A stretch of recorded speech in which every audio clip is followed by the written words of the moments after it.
such a pleasure to be here with you all. I'm really grateful to Damien and Juan and the amazing Mediamorphosis team for having me here. I'm really inspired by your work and this community that you're building.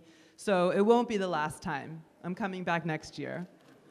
My name is Jazia Hammoudi. I'm going to tell you a little bit about Onassis ONX, and then I'd love to hear your questions and we can have a bigger discussion.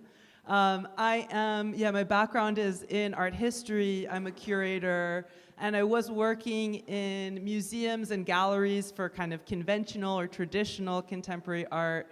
And I saw my first VR work in 2017, and it blew my mind, and I really decided that I wanted to work with artists working in emerging media, that you all are really showing us the way to the future, and this was the most urgent cause for those of us who are art and culture lovers. So I found myself at Onassis ONX. So to tell you a little bit about us, Onassis ONX is a platform for artists working in emerging technologies, VR, AR, AI and generative work, interactive installations, games, and more. And our goal as a platform is to help artists build sustainable careers and sustainable pipelines for the production, presentation, and distribution of their work. So we try to build the sustainability with the artists that we work with and with our partners. I'll tell you a little bit about both. So we have 2 studios, one in New York, that's the one that I lead, and one in Athens, which is at the heart of the Onassis Foundation. These 2 studios are the core of our offering to artists. They are production spaces with the latest tech tools that are free to access. So one need that we're really responding to is artists like yourselves working in new media. This work that you build takes years, it takes teams, it takes a huge variety of technologies that can be prohibitively expensive or hard to access. So the core of our offering is really this production space that's free for you to use. What's exciting about having these 2 branches in New York and Athens, we call it our transatlantic access, is that it broadens our global reach for people in around North America. The New York studio is very easy to access. You're all invited. For people in the European and Asian ecosystems, the Athens studio is there. And then what's great about Europe is the European funding schemes. So we get to tap into that. In terms of how we work with artists, this has gotten a little bit cut off, but our offerings are really about incubation and acceleration. So we are not a residency program. When you become a member or a member of our community, your engagement with us is for as long as you want. So we're here to help you in research and development. We're here to help you produce your prototype or get your project to the next level. And then we're here to help you place it through networking and partnerships. We also have internal showcases that are important moments for us to show the work that our members are doing. So I really hope that the project that we are able to award the mentorship award from Mediamorphosis is able to be showcased in New York, and we can help it fly. So here are some of our partners. This is the second axis of our work. And with these partners, I need to add Mediamorphosis. With these partners, we build presentation programs, residencies, and collaboration. Miriam told you a bit about Blur, which is a major co-production that we did with Taiwan, Canada, and Greece that's going to Venice. With the MIT Open Doc Lab that you see over there and Lincoln Center, we have residency exchange programs where an artist from our ecosystem joins theirs and vice versa. With CPH Docs, we work with a number of festivals, including CPH Docs and IDFA. We send projects there. So our goal is really through partnership to extend the life of immersive projects, send them around the world, and support sustainability for those creators, because that is probably one of the most difficult things that you all are facing right now. So again, with partners, it's really about the residencies and fellowships, the co-productions, and these global presentations. That's just some of our work. I can tell you about that later. I wanted to show you 2 examples of large-scale exhibitions that we've done. These are the kind of endpoint to works that we develop in our ecosystem. This is Plasmata. It's the largest outdoor digital art biennial in the world. It takes place in Athens every 2 years. You all just missed it, but I hope you'll come next time. And the goal here is really to provide immersive digital art in an open public space for as many people as possible. It's free and open to the public, and it receives about 30,000 visitors each edition. So as a field builder and as evangelists for immersive, it's really important to us to get all those eyes on the great work that artists are doing. This one is my baby. This is called Group Hug. This is an exhibition that we did in the fall, and this is on the more experimental end of what we do. This piece in particular, it was 3 large-scale video game installations that we put together with the partners Serpentine Arts Technologies from London and Rhizome, which is another New York-based institution. This work in particular, Theo Triantafilides' Feral Metaverse, was really important to us. It's a project that started in our pipeline, in our residency in Athens as an idea. Theo came to us and said, I'm dreaming of an environment that's a future history where players are dropped into this apocalyptic space, nude and without language, and they have to figure out how to survive. So you run around this crazy environment, you find other people, and you try to convince them to get on a catapult, which we replicated in real life here, to launch the catapult so you get to the next level. This was an exciting project for us because increasingly bridging physical and digital divides is really important to us. We've noticed that audiences also really respond to the physical and the sculptural. So this was a grand experiment on would people play a video game if the rig was a catapult? So we did have people coming up to sit on the various branches of the catapult to play the game. So it was a success. This is another experimental game that was in the show by Danielle Brathwaite-Shirley. This is a video game about trans survival, also an apocalyptic narrative, but this time the game controllers are these dance pads. I don't know if you have Dance Dance Revolution, right? Yeah? So it's the same idea here, but you play on these pads in order to survive various environments, including acid rain, fascist governments, and more. So this was a pretty wild one. So really, this is just a little video of Group Hug. So really, again, our goal is to help artists build sustainability in careers in immersive and emerging technologies. Really, we're feeling that in the 21st century, the needs of artists are shifting. A gallery can't serve artists in all the ways they need, a museum can't. So we're really trying to be there with you from ideation through production, exhibition, and distribution.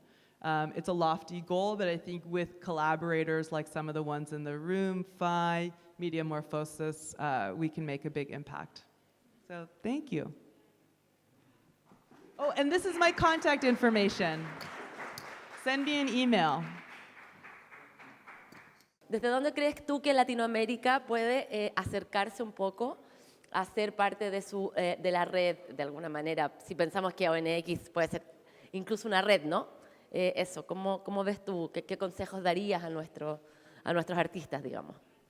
So I think in terms of the artworks and thematics that the artists here are building, they're really impressive and beautiful. I'm very moved by the ecological stories that you all are telling, by the social and social justice stories that you're telling, the speculative environments that you're creating. In terms of the level of sophistication of story and art, I've seen amazing things. The thing for me that I think as a curator who, I experience a lot of pitching and that kind of thing, it's really about delivering your message. It's really about grabbing people like me and telling us, the what and the why and the how of your projects. So I think it's really about the kind of communication and pitching that will make the projects that I've seen here go really far. I think another element that can really help the ecosystem is strategizing around partnerships. So I'll tell you that like an organization like mine really looks for projects that have a partner attached to them.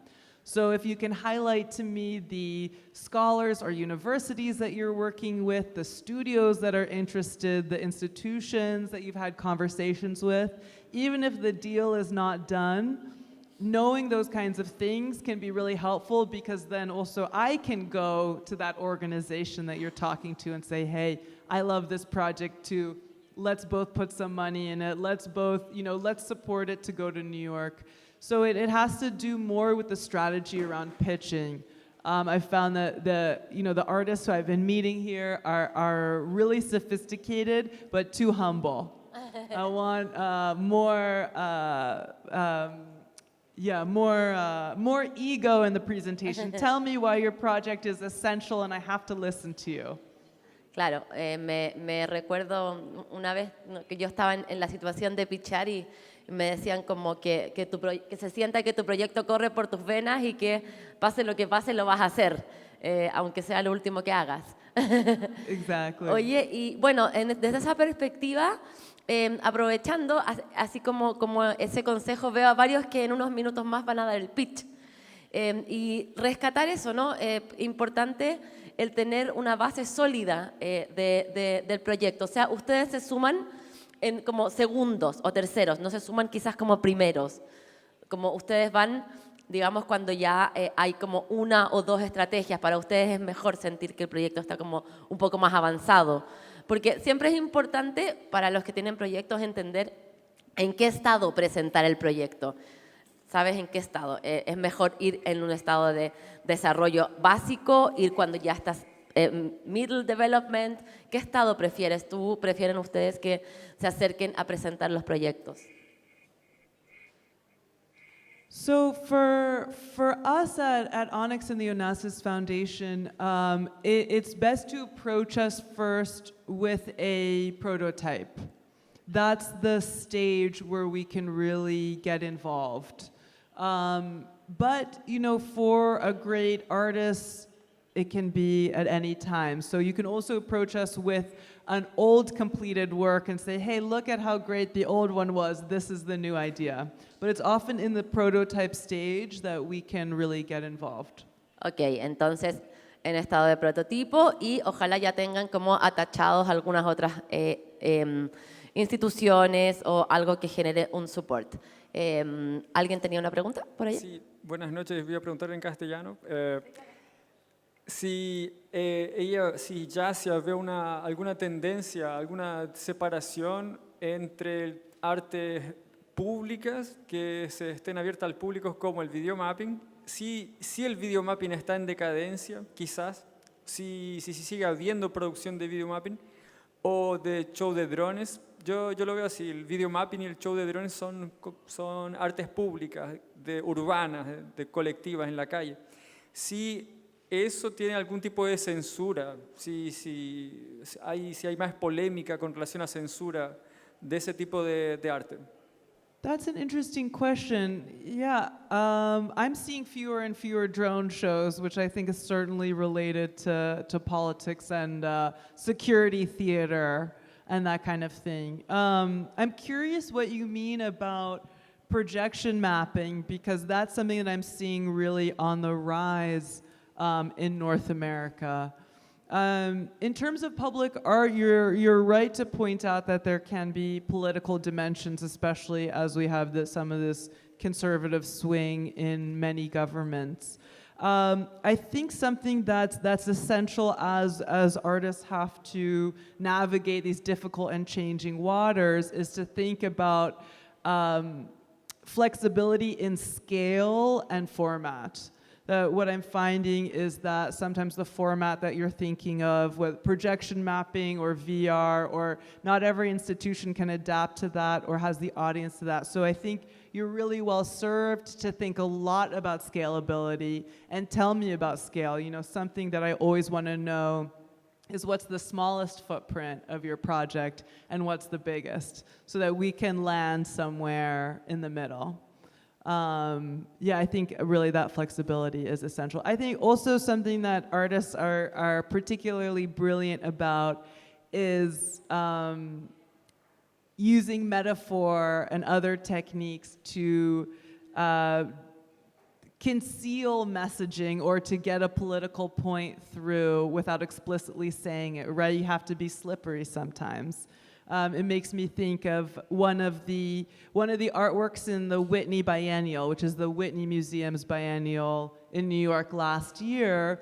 It was a multilingual LED, like a light work that had a lot of text in it.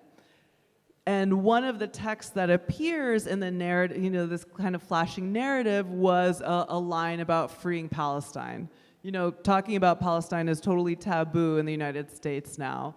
But when there was an uproar about this Free Palestine message, the curator said, oh, but we don't read Arabic. And so the artist, you know, this is an example of an artist using an ingenious strategy to get their political message in kind of under the radar. So I think, you know, you do well, you know, if you want to do a drone show, think about how to sneak it in. I don't know if I answered that. Sí, creo que sí. Yo tengo una pregunta, Jazia. Aquí, yo, Damián.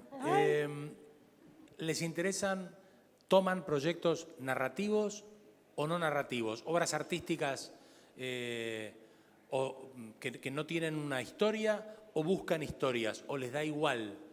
We take narrative projects that are story-driven and nonfiction, and we also take fictional or purely abstract artworks. It can be any kind of time-based or experimental media.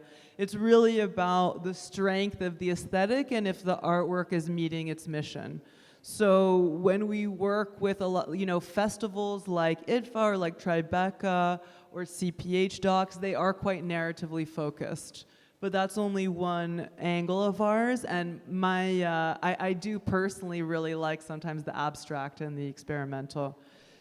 You know, as a field builder, we're really trying to break into all kinds of institutions and demonstrate that artists working with emerging technologies should permeate all kinds of cultural initiatives, from your most sophisticated museum that favors conceptual art to your most narrative festival or occasion. So it's very bespoke, and what's nice about the model we have is that because we work with artists long-term, unlike a residency that's just a fixed period, we really encourage and allow artists to evolve. So we have artists who, you know, started in conventional filmmaking who are now making experimental video games or generative sound environments. So the goal is to really stay with you for a long time and support evolution. Mi pregunta tiene que ver con el tema del how, como tú mencionaste, en el fondo cuando uno presenta un proyecto, qué es y cómo lo voy a distribuir. Lo complejo de estos proyectos suele ser hacerlo circular, distribuirlos, porque por el tipo de técnica que tienen, la gente que tiene que trabajar. Cuando ustedes evalúan en proyecto, eso también es importante. ¿Cuáles serían como los criterios que tú crees que serían claves para una circulación exitosa en un proyecto? Yeah, it is a relevant criteria, but I really make an effort to not be biased and not just go for the easy project, because that's not really building the field. And I really believe that the obligation is on institutions, not on artists, to figure out distribution, how to make it work. My biggest recommendation, though, when an artist is thinking about how to prompt distribution, is about scale. Again, really thinking about the smallest and the biggest format, so that you give institutions options. Optionality is really important when you're looking around the globe.